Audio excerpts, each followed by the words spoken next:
Hello, I'm William. Please come in and I'd like to show you some of my wardrobe.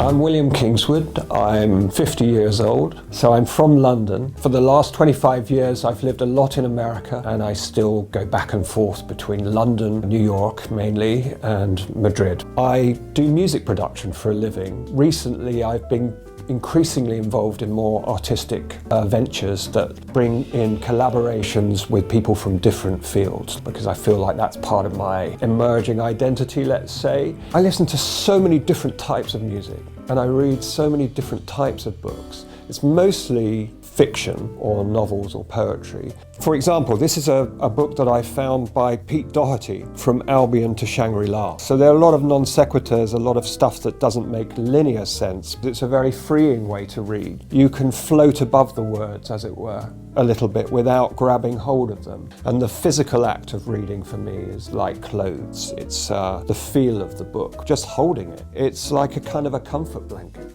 So here we are in my studio where I do a number of things. Sometimes I actually get some work done. And one of them is this very special thing here. It's a Fender Stratocaster, and I always wanted one of these since the age of 10, the 1970s. People like Jimi Hendrix and Hank Marvin and people that played. I remember the most memorable gig that I've ever done with this guitar was playing with a singer-songwriter at a place that's no longer there called the 12 Bar. It was on Denmark Street. It was one of those moments where everything just comes together. The guitar was at the center of this because I could actually feel it vibrating at a certain point, as if in sympathy for the magic of the occasion. So this sign here, let's say it was borrowed from the council by me and my friend, who used to get up to all sorts of naughty things. My father, after being appalled, as a present to me, put a light inside the inside.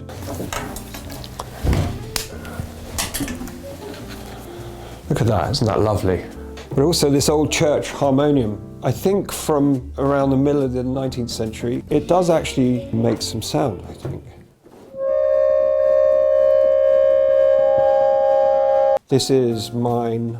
It's from a picture that I took in Chile with the early iPhone, which was, I think it was the iPhone 3, but it had this marvelous kind of low-res quality to it, almost a grainy kind of, dare I say, analog kind of thing. And I blew these up and put them on Dibond aluminium. So there are a number of those dotted around the house. When I'm doing certain types of composition, I still use a score paper a lot. And I try to do that away from an instrument. I'm writing more straight out of the head. The outfit I'm wearing today, you'll often see me in if you catch me at home or in a working environment. The shirt is from Kojima, which is the denim mecca of Japan. And this has these wonderful tiered pockets. The phone fits in there. This is great because I always have a notebook with me. The top here is actually a St. James Breton top, I think. And it's the exact shirt that Picasso used to wear. This is my staple. It's Docksiders from Sebago. The watch was my father's watch, and I've just had it fully refurbished. This is a ring that I designed with a friend of mine in Los Angeles. This used to be my wedding ring. It's rose gold. It's sort of recontextualized with those notches put in it. What I've got on my wrist here is from a Mexican wholesale fabrics place, and I bought one in every colour. When I get dressed in the morning, I wear up to 3 of them. I like wearing things that make people wonder before it's easy to put me into a box. But I don't want to shout, I'm so different from everyone else. So setting up a premise, but corrupting expectations, I think that's what I like to do.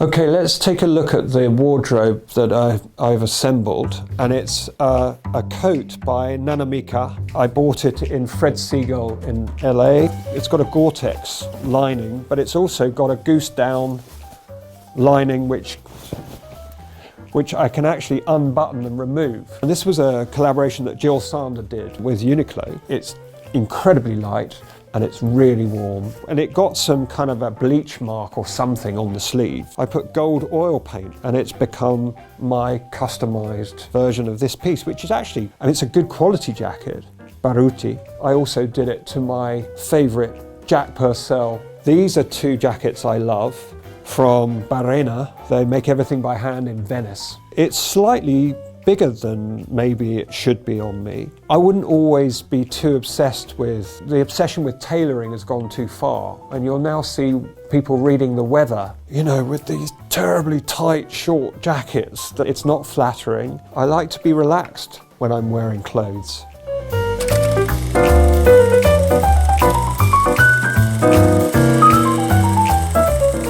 So I was asked to pick my favourite outfit out of what we had assembled here. Raf Simons jacket.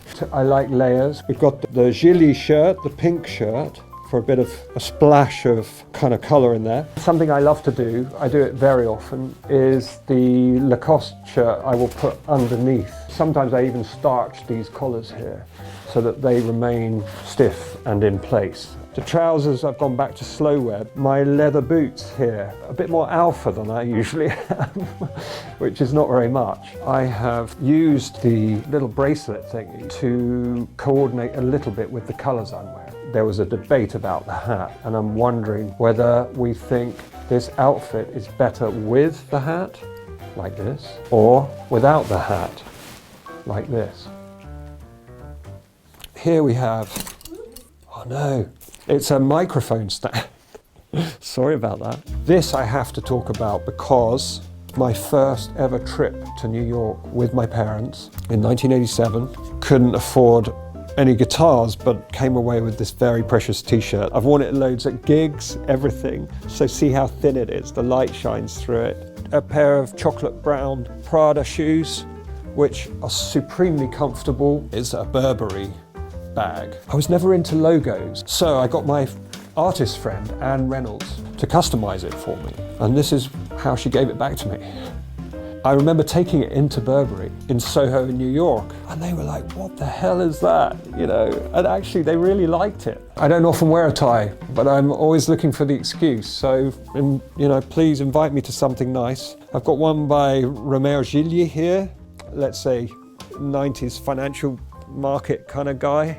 And I never wear pocket squares like that, you know, geometrically folded like that. It's always just a spray. I like them to kind of explode out of the pocket, so this one's perfect for that. I live in sunglasses. You'll never see me without them. One of my staples are these Cutler & Gross glasses. I got them to put a lens in which gets lighter towards the bottom. It's a brown lens, so it goes, even though they're black frames, they can go with a multitude of different outfits. They're a collaboration that Maikita did with Martin Margiela. The lenses are designed especially. I had them put in light lenses so that I can wear sunglasses even indoors and at night, because I like to. I feel more comfortable in glasses. I feel like I'm not revealing everything.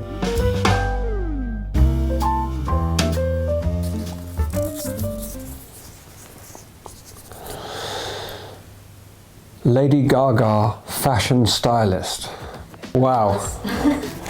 Lady Gaga, fashion stylist, wow. Well, I like Lady Gaga very much. I'm trying to think.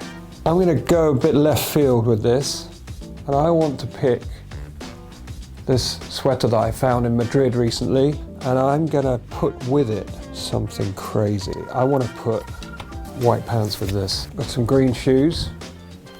And we found the perfect opportunity to wear the sunglasses that I've not had the opportunity to wear yet. I'm going to transform myself into Lady Gaga fashion stylist.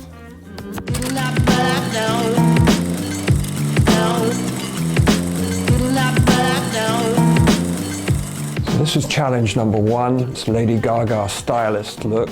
I went straight for this jumper because I just picked this up in Madrid in this textile shop, and it was in the window. So I picked it up, it was like 20 euros. It's even got the little holders for the shotgun cartridges, which I'm never going to use because I don't go shooting up the countryside. And then I went for the shoes because they're green. I've had them since I was 17. These Converse, I think they were called All-Stars. Also any excuse then to wear the white trousers. You've got the white flashes in the shoes. It goes so well with the green. And then the glasses, of course. I don't ski. These are skiing glasses. So I hardly ever going to get a chance to wear these glasses, so it's the perfect opportunity. And I also piled these things up on my wrist to make a bit more of a statement. An old fake Rolex, also with a green face. I've really surprised myself, and you guys have surprised me too, because I feel really comfortable in this skin. I feel almost like I'm playing a slightly different character, but a character that was always inside me, kind of waiting for the opportunity to come out. I'm really enjoying this one. Okay, open up your eyes. Oh, good heavens. What's happening here? Okay. I can either go with the colour or I can just wing it. Slow wear trousers. Mr. Margiela to come out. A layer of grey. And I think there we go. We've got something.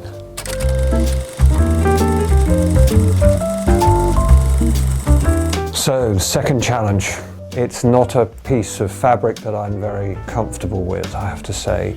Either the feel or the texture of it reminds me of grandmothers in a lunatic asylum or something like that. But I'll try and get that out of my head because I've paired it now with a very, very sensible sweater. And also my Martin Margiela shirt, very muted, flat, so that this can pop out a little bit. We're back to the Burberry bag to match the two colourful things in the outfit, which now pop out nicely together of this kind of monochrome, muted background. Vintage Ray-Bans from the 70s. And the bracelets, the same things, just paired in order to make some of the colours here, again, pop out. Painters do it as well. Van Gogh did it, Edvard Munch does it, where you've got a little splash of red that coordinates with a shadow of red somewhere. That's a bit of economy there.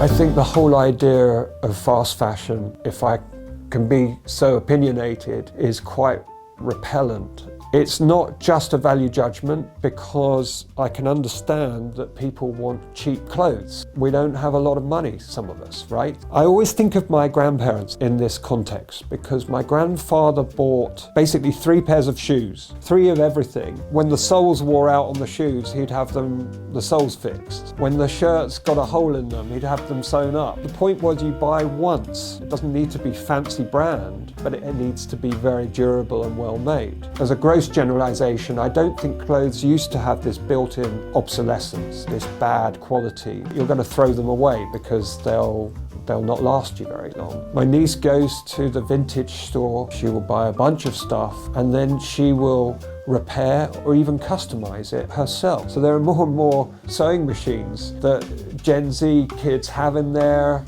bedrooms now. Upcycling, I think it's called. That's a very healthy thing. Also, when I go shopping, I want to form a relationship with it, and I want that thing to maybe develop a tear or a rip down the line. Don't try and cover it up. Let's make it a feature. The repair itself becomes a part of the object in a beautiful way. I like things to last a long time. I'll keep them until it's absolutely impossible to wear them anymore. Well, thank you very much for watching. I hope you've enjoyed the channel so far. Sincerely hope particularly that you've enjoyed watching my episode. We are fast approaching Negroni hour here at the house, so I'm afraid I'm going to have to love you and leave you. So thank you very much again for watching. Oh, and goodbye.